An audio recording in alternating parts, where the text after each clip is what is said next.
wanted to make sure she had money. She wanted to make sure the same exact thing, the first thing that came to my mind was that she didn't get shot because she was walking through the hotel when the cops came in and her picture started flashing or something. It must feel so ironic that he would take such great care of her, yet so disregard for others. Ironic, yes. I guess that's not exactly, I don't know a better word for it, but yes, but the people he loved, he took care of, and as he was descending into hell, he wanted to try to take care of her. Is that why this is so hard to wrap your head around? That's exactly. The Steve I know, this is like he knew he had brain cancer and was going to die in 6 months. He's not the kind of guy who would have gone into the hospital for treatment. He would have died. Now, once again, how this happened, what he did, but he would have taken care of Mary Lou because he took care of the people who he was friends with, who he was with. And, if you think he's such an evil genius, how could he not just manipulate Mary Lou? They could have not gone to their house in Mesquite because they stopped in Reno, and then she flew down to see her parents or her kid or something, and he flew over here, and him getting on a plane and flying somewhere is like you going to Publix. I mean, it's something he just does every week. You use the phrase evil genius. Do you think that I'm sorry. I mean, that's the thing I shouldn't have said. But that's what people are, that he's this, but he's a highly intelligent, there's absolutely no, and this is the other part that I want to stress with this, that it doesn't matter that they won't chase people, but people are saying, oh, he must have had help. Steve had no help. Steve didn't take help. It did not take a village for Steve. Steve was I'm sorry. Please don't. I'm using a colloquial, I was about to use a colloquial term that would besmudge one of the armed forces. Steve was a standalone guy. Okay? Steve, if you wanted to hang out with Steve, you hung out with Steve, but you had to understand Steve was a little quirky. Here's the story. Here's how Steve is.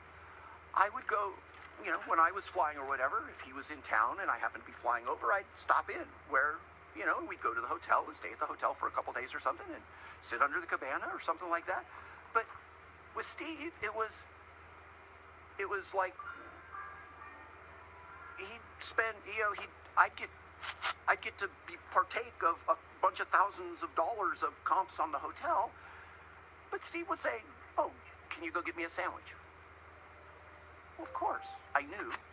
Someone might not understand that, that's the cost of being with Steve, is that you would go get him a sandwich if you needed a sandwich, because Steve didn't want to, this nonsense about how do you get the guns into the, you take $100 bill and you you take $100 bill and you hand it to the bell cap and they go, oh, Mr. Paddock, oh, hi. Oh, you got a couple bags today? Okay, we'll take those up. There's no magic there. You never knew him to be an angry person. If you're going to call him crazy, if we were going to call him crazy because he's an angry person, then you had better call everybody on the news from 4 o'clock to 12 o'clock at night a crazy person. Okay? That's the end of the day. Was he an angel? Of course he wasn't an angel. Did he bitch about people who annoyed the crap out of him? Of course he did. But I'm not talking about that. You find me anything, anywhere. People who have no reason to tell you that he was a nice guy. People who used to pay him rent. The story about our apartments that we have. The guy says, oh, and by the way, the place sucked when we bought it.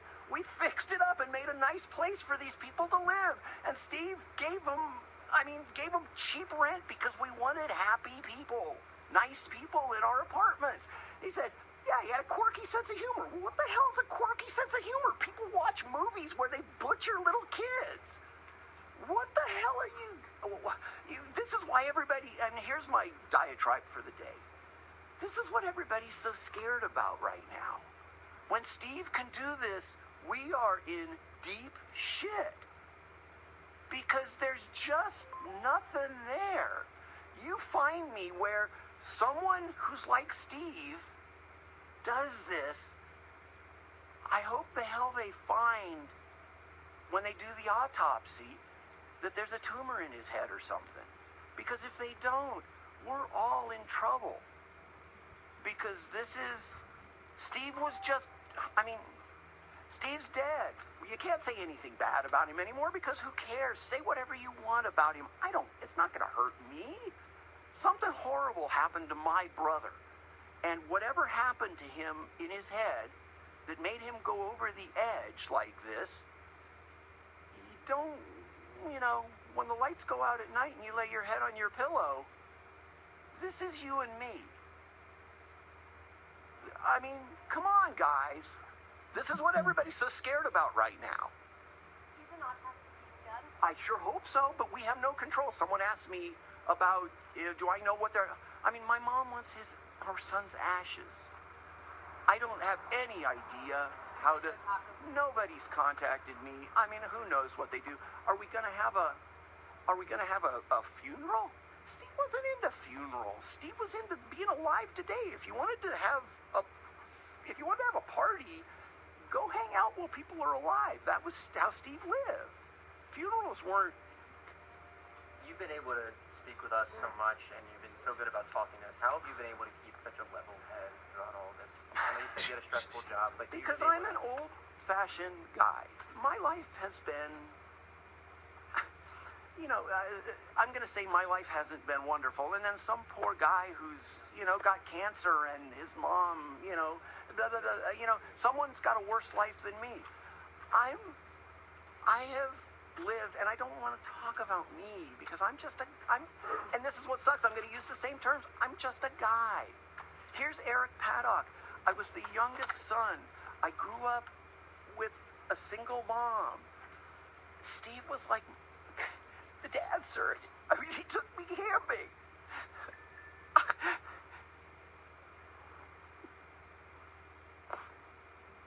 I had a tough time. I did dumb stuff when I was a teenager. Okay? I have no criminal record or any of that stuff because I'm smarter than the average bear. And I knew to hang out with people who were dumber than I was and who would get caught faster. Okay? Bottom line. That's how it works. You ask yourself why, you love, Vegas and the gaming life, and why would you choose a casino to, nothing but if you ask yourself why you would take what you love so much. Well, of course, absolutely. It's not that Steve didn't love it. It was a job. I did a job for 30 years that I wasn't all that crazy about, but I made a lot of money. Okay? I didn't love my job. I pretty much hated my job, but I made a lot of money. I created 4 children successfully. I have a house. I have a retirement. I get to go drive around in my cheap little motorhome now. It's not, Steve didn't love the casino. The casino was a means to an end. What would you say? The casino to him was like a job. It was like a job at Toyota in Japan where you live in the Toyota apartments across the street. And then you go to the Toyota factory to work. That's all the casino was to him. It was a place where you lived and they were nice to you and you could get it paid for by playing slots. What would you say to families who are trying to get I'm saying, I'm crying. You say, how am I holding up? I woke up, and once again, I'm not a crying kind of guy. I'm the guy who helps everybody else. Go around and ask my neighbor, the lady who pulled in. I helped her husband pull a tree off his house and stand up I'm the kind of guy who goes around and helps. I'm just that kind of guy. I'm extremely lucky in life. But I worked for it a lot. Go find my history. I worked 1 billion hours and was not home with my family and et cetera, et cetera. But I'm not guilty for being successful. No, but for all the rest of the people, once again, please. What would you say to the families of the victims who are trying to understand, to get insight? Think about Steve. However you have to think about Steve. Here's my statement. If we have to have a funeral for Steve, here's how pragmatic. This is how pragmatic I am. If having a funeral for Steve and letting all these people come and spit on his grave will make them feel better in any way, shape, or form. I'm using the far end here. Come on, guys, give me a little stretch here. If having a funeral for Steve would help anybody, I will do whatever is possible. I mean, my heart is torn, is destroyed for all these people. But I can't tell you why Steve did what he did. It's so far over the side of the cliff from Steve that I knew. Did he grouse about people? Yes. If you went into, you guys, come on. If you go in, do any of you guys ever gamble at all?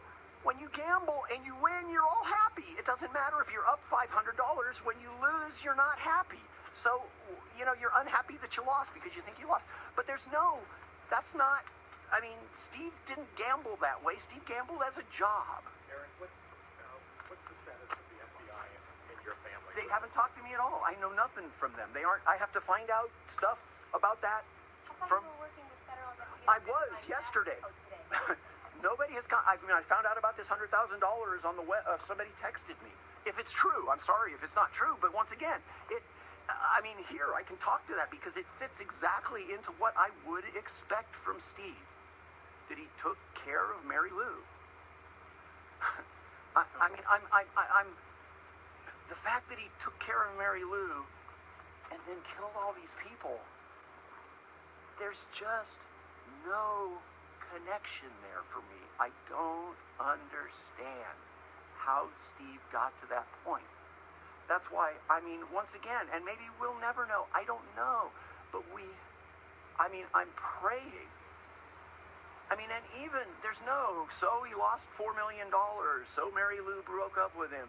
That's not even, that wouldn't even do it for Steve, because he'd go on. We've had setbacks, and we're in the real estate business in LA, back when the bottom fell out of it. We almost lost all of our savings. We just went on. We're pragmatic people. We just, we keep going. That's why this not keeping going, there was something that happened to Steve that I'm not even trying to excuse anything, but something happened that drove him into the pit of hell. And he did this. You're hoping that there's some autopsy will reveal something to explain. I'm praying for at least some data points, because otherwise it's the bug in Men in Black put on a Steve suit and went and did this. There's no other rationalization. He didn't plan this for 35 years. He didn't plan this for 35 years. This happened to my brother. Whatever caused him to do this happened in a very, I don't know what a very short time period is to you, but this happened over the course of months. It happened over the course of months. And here's what I say to the people, if they're trying to understand Steve, maybe no one will ever understand Steve. But, this is what I'll carry for the rest of my life. Had I called him back instead of texting, would I have heard something in his voice? Would he have given up something? Would he have, I don't know. I can't say. That's what I'm going to carry for the rest of my life, that maybe I could have intervened, but that's pure conjecture. For the people who have been affected by this, if there was anything I could do to make this better, if there was anything I could do to make this better, I would do it.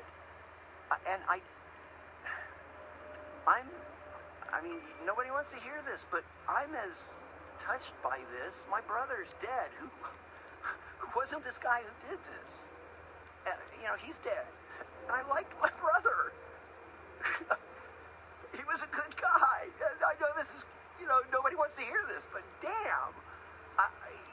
If you knew Steve, once again, people 20 years ago who have no reason to say anything nice about him or anything, or say nice things about him. People who don't even know him hardly. This is a horror, just a horror story in every possible way. It's the bad twist at the end of a good movie, at the end of a good movie or something. It's how in the hell did this happen? Hey, Eric, what facts do you know about the last weeks or months of Steven's life? What, do you know anything, or is it just blank? I don't know anything exactly specific about the last month of Steve's life. Except that he called my mom and talked to her. And I don't even know specifically he had multiple residents and he stayed in hotels. I don't even know necessarily where he called from because I don't ask those things. You don't know how long Mary Lou had been in the Philippines either, No. right? But here's here's another Eric's conjecture for the day. What they normally did, they drove into Vegas and they stayed at the hotel for a night, had dinner, relaxed, etc. And then they flew out to go on a cruise, or she flew out to go to see her daughter, or to see her relatives overseas, or she went off to do something. He usually sat around the casino and gambled, because that's kind of what he did. Yesterday you were wondering about where he got the automatic weapons. It's come out that he purchased 2 bump stocks, which are things that... Those are things that you add to a gun that only make 2, sort of semi-automatic weapons, sort of automatic. I mean, I don't know. They showed pictures of guns. If he had that many guns, did he have real... once again, this is, who knows? Did he have fully automatic weapons? I don't know this anymore. The feds aren't telling me anything. So, the pictures what you're hearing from the feds is more than they're telling me. Because, of course, they don't want to tell me anything because in case I'm lying to them or something. What do you think of him making that purchase? That he bought the stuff to make it automatic? Well, of course. He probably... Again, do you want to understand, Steve? Yeah, that's what we're all Okay, Steve bought those bump stock things. Were they attached to guns when they found them? All I know is that. Okay, find out if they were attached to guns. He may have had them in the bag because he tried them and didn't like them. Have any of you ever fired an automatic weapon? It's not fun. You can go do it for, you give them some money and they'll let you go shoot a machine gun in Las Vegas. Okay? It's not fun. I mean, you have to be a little weird because it beats the crap out of you. And Steve was beat up and a little, he had his knees were sore and he'd fallen in the casino and his leg hurt and all this stuff. So he wasn't gonna hold, they said, how did Steve get the stuff up to the room? Steve didn't get the stuff up to the room. He gave a kid $100 and the kid brought it up on a little gold trolley. Steve didn't carry anything up to the room. Okay? And if the pictures show up showing me wrong there, then it's, I'll be a little surprised. Because Steve didn't carry stuff. Did you boys grow up around God? Who? You and your brother? Not in any way, shape, or form. Until we were late teenage, did we ever... My mom's not into guns at all. Her husband went to jail for robbing banks with a machine gun. My mom is not into guns for some reason. But, Steve would have taken that silly bump stock thing, whatever it is, and tried it. But if you have to hold the gun, they're saying he had tripods. That would be exactly what Steve would do. Because you can't hold a machine gun and shoot. You're not going to... a normal person is not going to hold a machine gun and shoot 100 rounds out of it. It'd rip your shoulder off. If you've ever shot a real rifle, you don't pull the trigger on a .223 a bunch of times. I have a fake shoulder. But it's not because of guns, but I could not even shoot a .223 if I wanted to anymore. So, and I don't own one. I don't own a semi-automatic. Well, I do. I own a .22 caliber little semi-automatic rifle that I taught my children how to shoot little targets at the range with. But you don't shoot an automatic weapon. That is Steve. Steve said, this is what's so... This is why, like I said, it's the insanity of it. When Steve decided to do this, he still had his thinking brain on because he did all this stuff. He procured this stuff. He would get a tripod to put the damn gun on because then you can easily fire the gun. That makes sense. I mean, these are just logical things. This is no great leap. Do you I mean, describe his relationship with Mary Lou, like where they met, what they were like together? He met her. She was the host. I mean, someone refreshed my memory. She was a hostess at the Atlantis. Steve was a big fish at the Atlantis in Reno. What were they like together? They were adorable. Steve's this big. She's this tiny thing. He loved her. I mean, he doted on her. I mean, it's like I said. But you're not gonna. Maybe she has pictures of this. Maybe her side of the family or the kids took pictures of this. But you don't. Once again, We're getting our first reaction from the family of the Las Vegas shooter. This is the brother of the Las Vegas shooter who clearly is still processing the actions of his brother, that he was behind the worst shooting in recent U.S. history. We are learning that, according to the brother, he was highly intelligent, highly successful, and very generous to his friends and family, and that he came from a family of 4. His mother was a secretary, and his father had left the kids alone.